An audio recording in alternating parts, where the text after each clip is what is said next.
Bill Hearn is VP of Security and Technology Operations at AT&T. Bill, what are the main threats that are facing the telecommunications network today? Well, what we do is we watch all of the traffic that traverses our network, and we look for anomalies in that traffic. So we have every port and protocol baselined across the network. And when we start to see some malicious traffic or anything that is an anomaly on the network, we'll quickly dive into that, create an alert, and do some analysis around what's transpiring, whether it's going to be, a broad-based virus attack that we'll see globally, or perhaps it's a targeted attack. Depending on what type of attack it is, we'll put preventive measures in the network and help mitigate whatever attack we see. I know you're trying to prevent incidents occurring on the network, but if there were to be a serious incident, what would the impact be? What would the user of the network actually experience? Usually if there's a serious attack, it's a broad-based attack. And then what you tend to see is a little bit of network congestion, perhaps what you'd consider a denial of service attack, right, where you can't get access to the resources or a website. So typically that's what the general public would experience when there's some type of a broad attack. We see all types of attacks going across our network, so we have analysts who are dedicated to certain disciplines, what to look for, how to analyze it. We have tremendous partnerships across the industry, across the government agencies, so we work very closely to make sure from an intelligence perspective that we know what's going on, that we can alert our customers as well as ourselves and our operation team, make sure that our infrastructure stays alert and alive and we can continue to provide service. Where do these threats come from? Is it pranksters, anarchists? Is it more organized than that? It really, it's evolved quite a bit from a point where it was just, kids who thought it was cool to hack into things, where it's really organized activity now. So it's moved up the chain. It's usually sponsored, organized crime. There's usually money involved. The biggest threat that we see today are botnets and the growing army of botnets that are out on the network. And, we track them, we watch them, we look at their activity, usually what they're doing is they're sending out a bunch of spam emails, trying to get users to click on a link that looks enticing, but really what it's doing is it's downloading malware onto your machine, and then unbeknownst to the broadband user or the end user, that machine is now hijacked and part of a botnet. And then, when a malicious hacker has an army of bots, he can use that for spamming activity to make money or to launch denial of service attacks, bots for hire. We see all types of activity. So it's really incredible where this whole thing has evolved.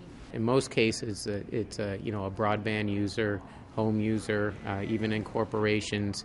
They used to launch attacks to get noticed, and viruses to get noticed and notoriety and build up their standing among the hacking community.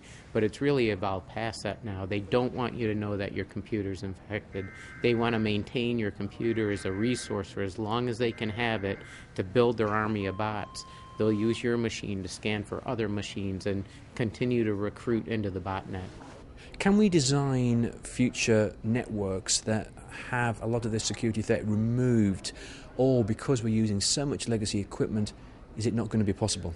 Well, it's going to be tough, right? But, a lot of security threats come from buggy software. So until we fix the software development process and the software that's being delivered in computers and used on networks, we're always going to have security concerns.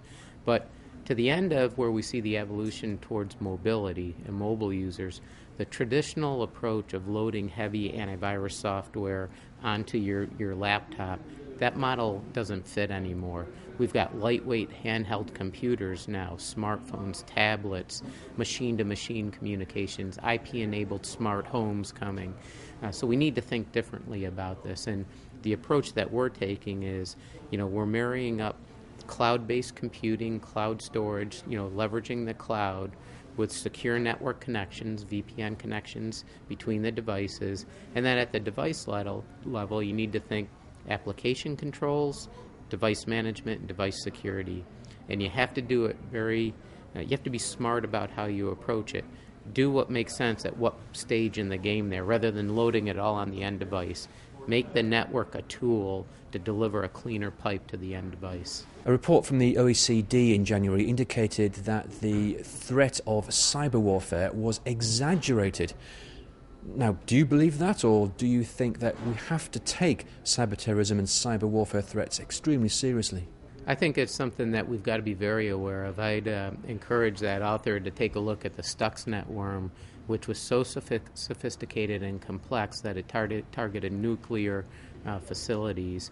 And, if you get to that level of complication and understanding of how networks work and how software works, that you can specifically target, certain components of a nuclear facility, I think you got to say, well, there's certainly an obvious threat that you could do much broader harm at a nation level. Now, it's claimed that the first DOS attack happened 25 years ago this year. What's the current status regarding threats to the network? What's the trend? Are we seeing an increase? Well, I think what we see is that the threat is continuing to grow, and you've got to shift the onus of protection from the end user to the service itself.